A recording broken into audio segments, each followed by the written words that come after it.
Damos la bienvenida aquí en Esferas del Poder al politólogo, catedrático, internacionalista, el doctor Juan González. Muchísimas gracias por el honor. Gracias a usted, Federico, por invitarme a este prestigioso programa. Fíjese, doctor, tenemos actualmente la guerra en Ucrania.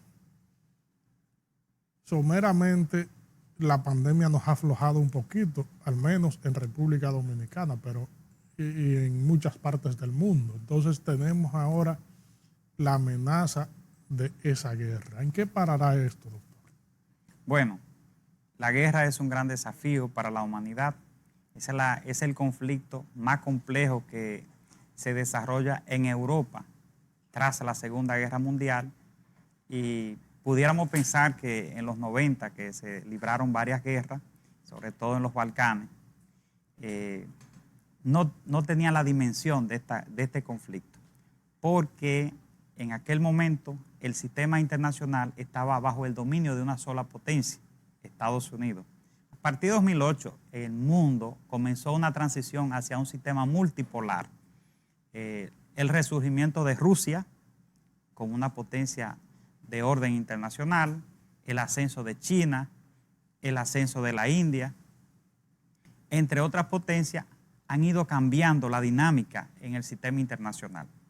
Entonces, en este conflicto que vemos por un lado a Rusia interviniendo en Ucrania, pero Ucrania con el respaldo de países que forman parte de la Organización del Tratado del Atlántico Norte, la OTAN, que es un bloque que se crea en 1949 justamente para proteger a Europa Occidental de cualquier agresión de la Unión Soviética. Posteriormente, la Unión Soviética creó el Pacto de Varsovia. Y fueron dos bloques militares que tuvieron ciertos niveles de equilibrio. Sin embargo, tras la disolución de la Unión Soviética en 1991, se pensó que la OTAN iba a desaparecer. Pero, a diferencia de la disolución de la Unión Soviética, la Organización del Tratado del Atlántico Norte ha seguido existiendo, y sobre todo que se ha ido expandiendo por toda esta parte que formó parte del Pacto de Varsovia.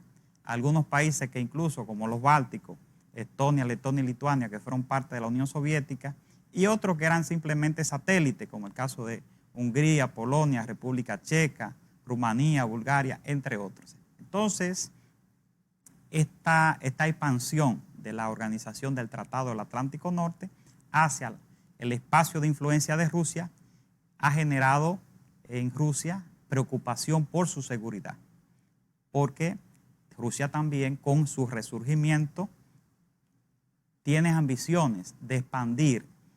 Algunos expertos hablan incluso del revisionismo ruso, y el revisionismo está enmarcado en una visión política que ha desarrollado Vladimir Putin, que es de que Rusia pueda recuperar los espacios que perdió luego de la disolución de la Unión Soviética.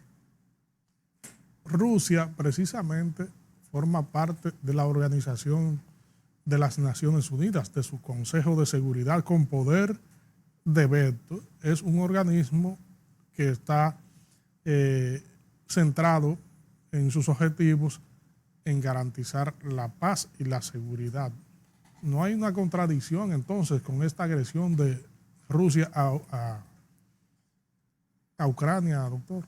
Bueno, efectivamente hay una contradicción, pero hay que destacar que las potencias han actuado al margen del derecho internacional y de las Naciones Unidas. Por ejemplo, en el caso de Estados Unidos, cuando en el 2003 interviene en Irak, se produce un hecho similar a lo que ha ocurrido ahora en Ucrania.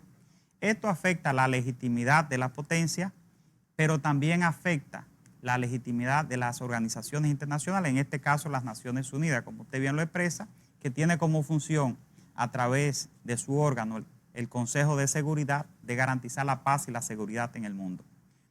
Es por ello que los realistas que en las relaciones internacionales se han dedicado a estudiar el comportamiento de los estados, plantean que las organizaciones internacionales son instrumentos de las potencias para influir sobre los países más pequeños y que las organizaciones internacionales no tienen capacidad para garantizar la seguridad de los estados. Es decir, que en ese sentido los realistas consideran que solamente los estados acumulando poder es que pueden garantizar su seguridad. Y esto lo digo porque en el caso de Rusia, volviendo a la parte inicial que usted señalaba, ha negado los principios de la Carta, siendo un país miembro del Consejo de Seguridad con asiento permanente, ha llevado una acción en contra de lo que establece la Carta. Eso es una realidad. Pero es el comportamiento de la potencia cuando tratan de garantizar sus intereses. La peligrosidad en esta acción rusa hacia Ucrania son las bases nucleares que tiene Ucrania, que de hecho hubo una gran amenaza esta semana de que la estación nuclear más importante de Ucrania y la más grande del mundo estallara, que hasta un edificio adyacente hubo de sofocarse un siniestro que había producto de los bombardeos. Estamos ante una gran amenaza nuclear, doctor, con esta situación, con estas escaramuzas, estas acciones militares. Bueno, en el caso de este hecho, pudiera ser más parte de un accidente. O sea, claro, hubo un ataque en la proximidad de esta central nuclear, que Rusia tomó el control de ella, pero la principal preocupación es que en el caso del conflicto, los países que más apoyo le han brindado a Ucrania son países de la OTAN, en el caso de los países bálticos, Estonia, Letonia y Lituania y Polonia. Y que Rusia, en una acción, y los expertos están diciendo que Rusia está empantanada en Ucrania porque la operación estaba diseñada, según algunos expertos, para 36 horas y ya estamos por el 8º día de la operación. Y parte de los objetivos no se han logrado. Entonces, en ese sentido, en una situación en la que Rusia se ve estancada, pudiera tomar acciones contra estos países que le han ido suministrando armamentos, especialmente países vecinos, a Ucrania y que han ido afectando. Porque ya Rusia reconoció hace 2 o 3 días que más de 400 soldados han perdido la vida en Ucrania. Lo que quiere decir que si el gobierno ruso está reconociendo que cientos de soldados han perdido la vida, esto pudiera ser mucho mayor la cifra. Y si en Rusia comienzan a llegar los ataúdes con los soldados, la guerra pierde apoyo dentro del territorio ruso. El meollo del asunto, porque se ve como incluso una excusa lo de Putin para agredir a Ucrania, el hecho de que se va a permitir la instalación de la OTAN, que Ucrania va a ser miembro de la OTAN y que y que Rusia se opone a que su frontera sea vigilada. ¿Usted cree que estos son argumentos de peso como para desatar una acción tan grande como esta? Los teóricos de la geopolítica, sobre todo Alfred Talleyrand, un historiador y estratega naval de los Estados Unidos que desarrolló la teoría del poder naval, señaló que los países que tienen frontera, es decir, las potencias terrestres, siempre van a tener la preocupación de su seguridad. Es decir, por ejemplo, Estados Unidos tiene frontera al norte, Canadá y al sur México, pero el resto es mar. La amenaza de Estados Unidos es menor que Rusia, que tiene frontera con 14 países. Entonces, esa inseguridad lleva a esa potencia, la potencia terrestre, a tratar de aumentar su influencia para reducir los niveles de inseguridad. La presencia de la Organización del Tratado del Atlántico Norte en la frontera de Rusia afecta las ambiciones de Rusia de aumentar su influencia, le genera un freno.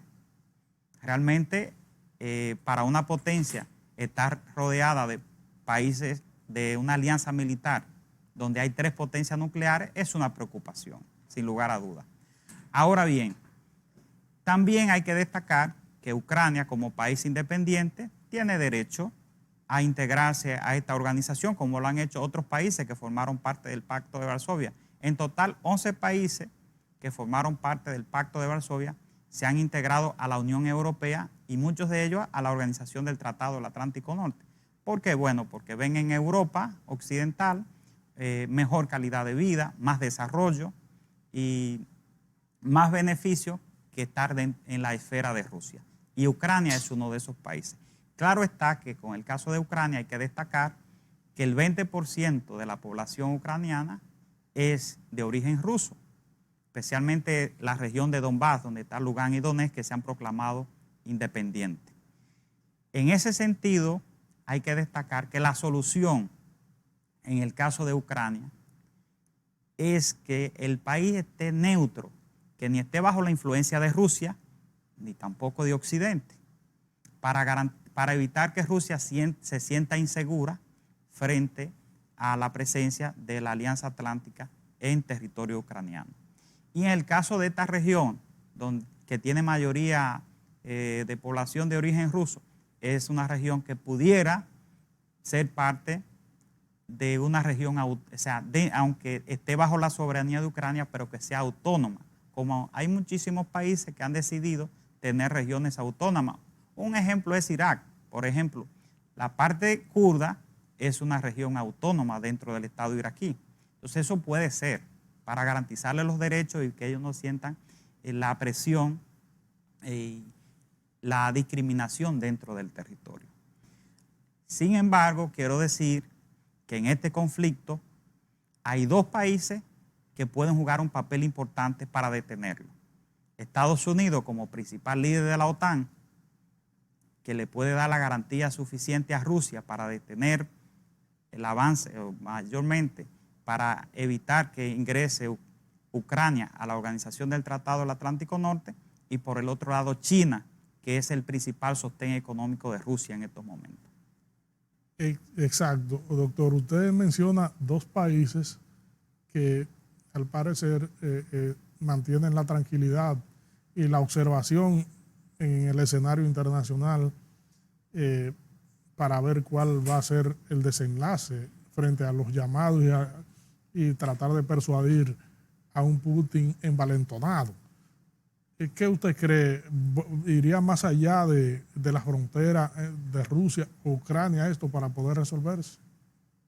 Claro, el conflicto tiene, como decíamos al inicio, tiene una dimensión dentro del sistema internacional, una dimensión global, porque también este conflicto se da en el marco de la rivalidad entre China y Estados Unidos. Realmente Estados Unidos percibe a China como la principal amenaza a su liderazgo a nivel mundial. Por lo tanto, aunque tiene diferencia con Rusia, la diferencia con Rusia está enmarcada en Europa, especialmente por el tema militar y el tema de la seguridad, que es lo que le preocupa a Rusia, y por el otro lado a Estados Unidos en el caso energético. Estados Unidos se ha convertido en el principal productor de petróleo y de gas del mundo.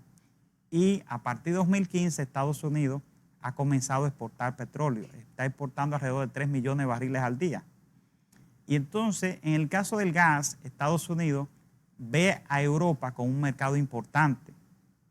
En ese sentido, Rusia, que es el principal suplidor de gas, más del 40% del gas que consume Europa lo suple Rusia. De igual manera, el petróleo, más del 26% del petróleo que consume los países de Europa lo suple Rusia, e igual que el carbón, más del 45%. Entonces, Rusia es el principal suplidor energético de los países de Europa. Sin embargo, Estados Unidos quiere una parte, una cuota de ese mercado, especialmente en el ámbito del gas, que es lo que generó conflicto entre Estados Unidos y Alemania cuando se comenzó a construir el Nord Stream 2. Ese gasoducto que pasa por el mar Báltico, que recorre unos 1.200 kilómetros y que costó alrededor de 11.000 millones de dólares, ese gasoducto fue objetado por Estados Unidos por entender que Alemania iba a poner su seguridad energética en manos de Rusia, una potencia que tiene ambiciones expansionista en Europa del Este. Regresamos en breve con esta interesantísima comparecencia con el doctor Juan González, politólogo, catedrático e internacionalista. Es una situación delicada para los países porque esto va a tener un impacto en la inflación. Como usted señalaba, veníamos de los efectos, del impacto de la pandemia que había generado la crisis de los contenedores y los precios comenzaron a aumentar.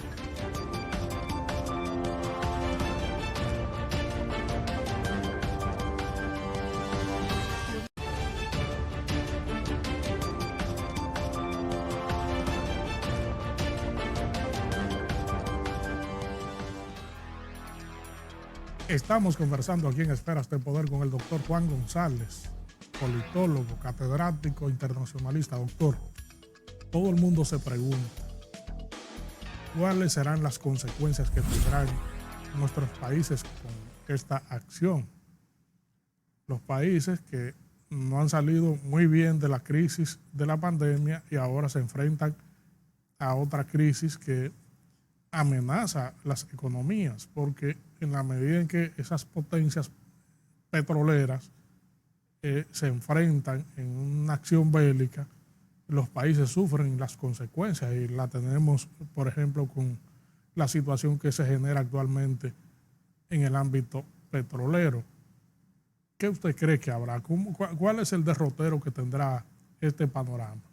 Bueno, si el conflicto se extiende, las consecuencias serán garrafales para la humanidad, o sea, el mundo entero, desde el punto de vista de los recursos naturales. Ya que hemos dicho que Rusia es un importante productor y exportador de gas y petróleo, así como de otros productos, de otros recursos naturales, como el caso del trigo, la madera, el aluminio, etc. Pero en el aspecto energético, que juega un papel importante en la formación de los precios a nivel mundial, hay que destacar que como Occidente, encabezado por Estados Unidos, ha decidido no enfrentar directamente a Rusia, sino no enfrentarlo militarmente, sino enfrentarlo desde las sanciones, aplicándole sanciones, y por el otro lado, la presión diplomática. Pero las sanciones tienen efecto boomerang, se afectan también al resto de la humanidad, ya que si las sanciones afectan la exportación de Rusia, que es el principal exportador de gas, o la exportación de petróleo, que es el segundo exportador de petróleo, esto va a tener un impacto en el mercado petrolero mundial. Y esa tensión es lo que ha provocado que ya el petróleo haya superado los $110 el barril, el precio más alto desde el año 2011. Es una situación delicada para los países porque esto va a tener un impacto en la inflación. Como usted señalaba, veníamos de los efectos, del impacto de la pandemia que había generado la crisis de los contenedores y los precios comenzaron a aumentar, o sea, se comenzó a tener una espiral inflacionaria. En países como Estados Unidos se habla de que la mayor inflación en los últimos 40 años, así como los países de Europa. Es decir, que veníamos ya con un problema que ahora amenaza con agudizarse, de mantenerse el conflicto, de prolongarse el conflicto.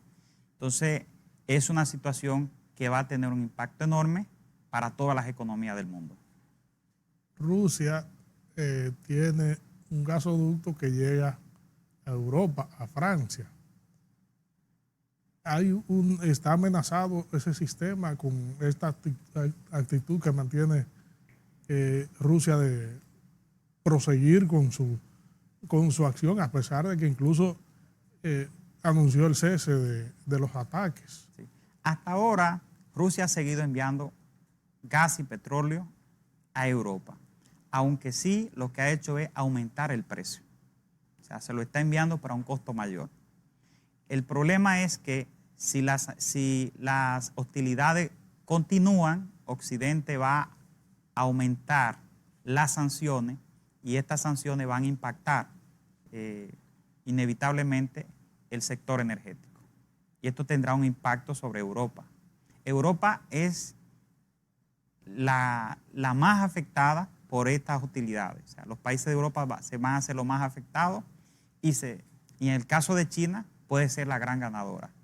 Rusia puede tener una victoria pírrica, es decir, que tenga una gran pérdida de soldados, pero además se vea muy afectada económicamente por las sanciones que Occidente está imponiendo.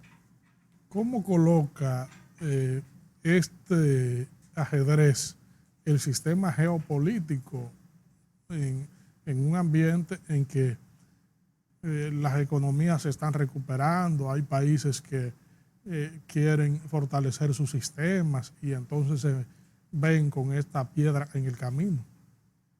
No, es una gran amenaza. Este conflicto es una gran amenaza a la recuperación mundial, como habíamos señalado antes, porque a medida que las sanciones se aplican, afectan a Rusia. Rusia es la economía número 12 del mundo, es una economía mediana con un Producto Interno Bruto de 1,7 billones de dólares, pero los efectos sobre la energía, como señalaba, tienen un efecto en la formación de los precios y esto, sin lugar a dudas, que genera inflación a nivel global. Entonces, la recuperación que el mundo estaba buscando tras la pandemia se va a ver afectada. Además, hay que destacar que el mundo, a partir de este conflicto, va a cambiar, sobre todo en el ámbito de las relaciones entre las potencias. Por ejemplo, Europa no va a tener confianza en Rusia. Esa confianza que sobre todo había mantenido países como Alemania, potencias como Alemania. Alemania ha anunciado que va a destinar alrededor del 3% de su Producto Interno Bruto en defensa. Alemania, que tiene un Producto Interno Bruto de 4.5 billones de dólares, esa es la cuarta economía del mundo, la primera de Europa. Destinando esa cantidad de dinero, estamos hablando que superan los 100.000 millones de dólares, cuando Alemania, su presupuesto ronda los 50.000 millones de dólares, es decir, un país que viene a duplicar su gasto en defensa. Eso indica de que las relaciones entre Rusia y Alemania van a cambiar, porque Alemania ya no va a confiar en Rusia, sobre todo porque no solamente es el caso de Ucrania, también los países bálticos y Polonia tienen ciertos niveles de temor a la expansión de Rusia. Entonces, en ese sentido, las relaciones de Rusia con los países y especialmente con las potencias occidentales ya no será igual. Parece que el poder, la capacidad, la actitud de persuadir a Putin por parte de los países no ha valido, porque distintas naciones le han pedido, no solamente han condenado la actitud, sino que han pedido parar el conflicto. ¿Cómo se puede perfilar esta actitud frente a un país que también ha querido diálogo, le ha solicitado diálogo, pero que se continúa con la acción? Bueno, en el caso en principio, la actitud de Putin y la estrategia está destinada a mandar un mensaje claro y contundente a Ucrania. Y esto porque el presidente Zelensky ha insistido en integrar a Ucrania a la Organización del Tratado del Atlántico Norte e incluso a la Unión Europea. Entonces, en ese sentido, es dejar claro que Rusia está dispuesto a tomar cualquier decisión, lo que ha hecho, o sea, dispuesto a invadir a Ucrania para que Ucrania no sea parte de la Organización del Tratado del Atlántico Norte. Porque, como hemos señalado, desde el punto de vista geopolítico, Ucrania juega un papel importante. En el caso hay que destacar, por ejemplo, la visión de Brzezinski en su obra El Tablero Mundial, que señala que Ucrania es un país clave para las ambiciones imperiales de Rusia. Entonces, en una lógica revisionista donde Putin quiere que Rusia vuelva a retomar la zona de influencia que fueron parte del Imperio Ruso o que formaron parte de la Unión Soviética, tener un país como Ucrania bajo su influencia es sumamente vital para Rusia. Entonces, está mandando un mensaje contundente para evitar que Ucrania salga de su influencia. ¿Puede la actitud de Putin generar realmente una guerra mundial? Bueno, la guerra mundial es probable, pero todo va a depender de si el conflicto se mantiene dentro de Ucrania. Si el conflicto se mantiene en Ucrania, no pasa de ahí. Ahora, si sale de la frontera de Ucrania, el conflicto pasa a ser global por el hecho de que entra a la OTAN. ¿Qué ocurre con la OTAN? Es que los países que hacen frontera con Ucrania son miembros de la Organización del Tratado del Atlántico Norte. En el caso de Polonia y los países bálticos, que son los que más apoyo le están suministrando a Ucrania, si en el caso de Rusia decide bombardear uno de estos países, esa agresión a uno de estos países implica que se active el artículo 4 del Estatuto de la Organización del Tratado del Atlántico Norte y el artículo 5 que establece la seguridad colectiva. Por lo tanto, los 30 países que forman la Organización del Tratado del Atlántico Norte automáticamente estarían declarándole la guerra a Rusia ante una agresión de uno de los miembros de esta alianza militar. En distintos países se ha visto, ha impactado colateralmente esta situación. Vemos, por ejemplo, en el caso de los turistas ucranianos aquí. Correcto. República Dominicana ha tenido pronunciamientos acerca de tanto de la situación de los turistas como de la acción en contra de Ucrania. ¿Qué usted cree sobre todo esto? Bueno, la posición del gobierno dominicano ha sido correcta. Es una acción que, en el caso de la agresión a la soberanía de un país, como señalábamos anteriormente, está en contra de lo que establecen los principios de la Carta de Naciones Unidas. Por lo tanto, República Dominicana ha tomado una posición en esa línea, defender los principios que establece la Carta de las Naciones Unidas. Doctor, agradecemos su comparecencia aquí en Esferas de Poder para edificar a la ciudadanía en un conflicto tan peligroso y amenazante de los países, de la seguridad de los países, como es la intervención de Rusia a Ucrania, con la edificación y la orientación acerca de las consecuencias, las causas y los efectos de este proceso. Esferas de Poder siempre será un canal abierto. Bueno, es un honor, don Federico. Gracias a ustedes, amigos televidentes, por habernos acompañado en esta interesantísima comparecencia con el politólogo catedrático internacionalista, el doctor Juan González. Proseguimos con nuestro contenido.